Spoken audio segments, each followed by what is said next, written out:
there, and welcome to October Awareness Month. My name is Dr. Kathryn Garforth of Garforth Education. Today I had the pleasure of speaking with Joanne Gross, and we are going to be looking at the differences between the tiers of intervention and looking at what student is going to need the small group instruction to work on their skills, and what type of student will need the more intensive one-on-one instruction to get them ready to be able to work on that small group basis to strengthen their skills. So thank you for joining me today, Joanne. Thank you for having me. How are you? Good, thank you. Very good. Wonderful. Can you take a couple minutes just to introduce yourself for those who didn't watch yesterday? Sure. My name is Joanne Gross. I am involved in the field of dyslexia. I believe passionately that teachers need training, and I like to give them a supportive curriculum in order to make their jobs easier. Wonderful. Thank you, Joanne. And so today we're going to be talking about the types of interventions different students need. So like anything, different students require different supports based on where their skills are at. So it's really important that as educators, we take the time to figure out where the student is at and what skills that they're struggling with, and put the intervention based on what skills they need work on. So why don't we talk about the different weakness areas that these students will commonly be having, and what type of intervention is most appropriate for working on those skills? How to answer that? Well, I really believe that structured literacy can help all children. And I believe it depends on the culture of the school, whether it be private or speech and language clinic or public school board. So there used to be a program called Reading Recovery. I think a lot of the schools have abandoned it because it's so expensive to do the one-on-one. And I think we have to be compassionate to that. But I think that I know that what we've learned from Reading Recovery and getting the kids as early as possible, that's such a great idea. You see them, there's 30 kids in the class, 6 of them are having a terrible time. The teacher knows by March break that these children are not learning to read, or she knows right after Christmas the ones that are not benefiting. And we have to stop hoping that it's a developmental issue and that it will kick in. That is, to me, the crux of the problem. Stop saying that to parents. That can create a monster problem in your children if you keep believing that it will kick in. And it is not your fault. That's another thing. You're reading to him enough. It has nothing to do with how much you're reading to him. And so I'd like to see it go back to grade 1. But we've learned that Reading Recovery is not based on the compelling reading research extracted from the National Institute of Child Health and Development on the core deficit that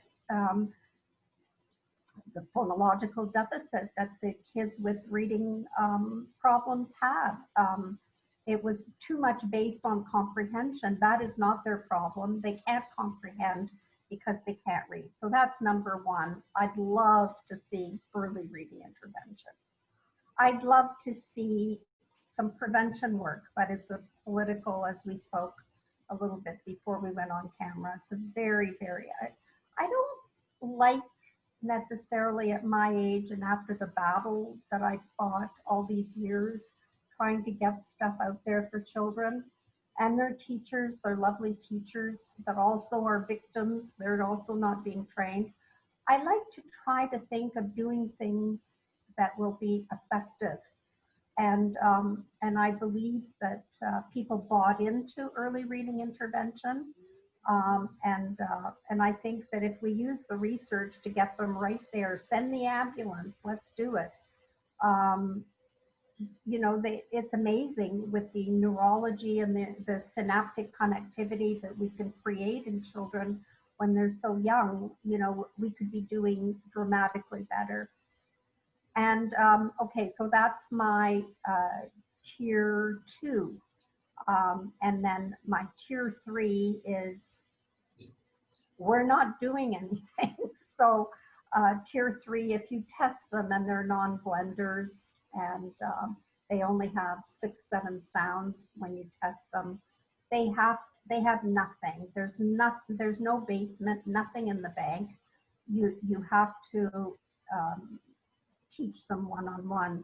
We are in a high school in Ottawa, and they developed 2 closets that they put shelves in, and the kids were so happy to learn to read in grade 9 and 10. It was a vocational high school, that they were knocking on the teacher's door to see if they could get more, because they wanted to go and apply for their license permit to learn how to drive.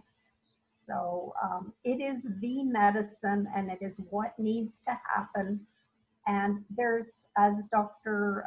Torgerson and Dr. Reed-Lyons said in a very powerful interview, there's no getting around it. Like, you can try everything you want to modify the curriculum, to create accommodation.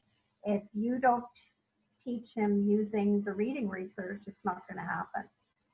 So tier 3 is really the neglect that we have imparted on our students because they didn't get it in tier 1, which is a political minefield, and at least let us do tier 2.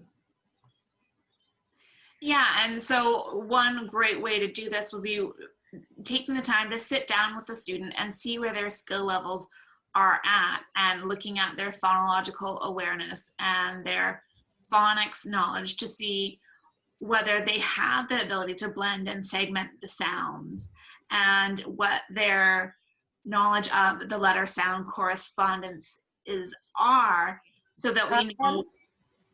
When I train teachers how to test, we have a testing battery with Remediation Plus that trains them exactly where they have to begin in the program. Those teachers think they've died and gone to heaven. Nobody has ever taught them. Yeah. They don't know how to go about it. They don't know where to start. They don't understand it. And they're thrilled to learn. So it has to be didactic. The teacher needs to learn how to teach the child, right? Mm-hmm.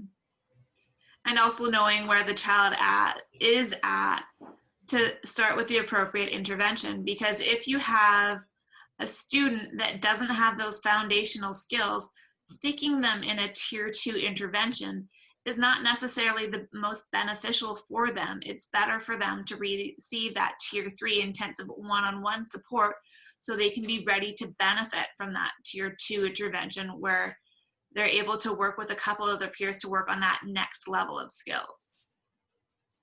Well, we might see it a little bit differently, but that's okay. I think I look at everything through the prism of my program, and so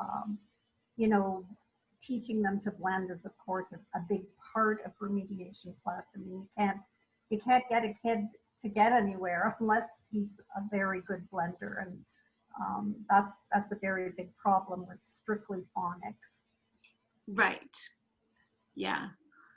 Great. So I think we've had a great opportunity to talk about the different tier levels, and I want to thank you for joining me today to discuss the difference between the tiers of intervention. Thank you. Thank you so much for having me.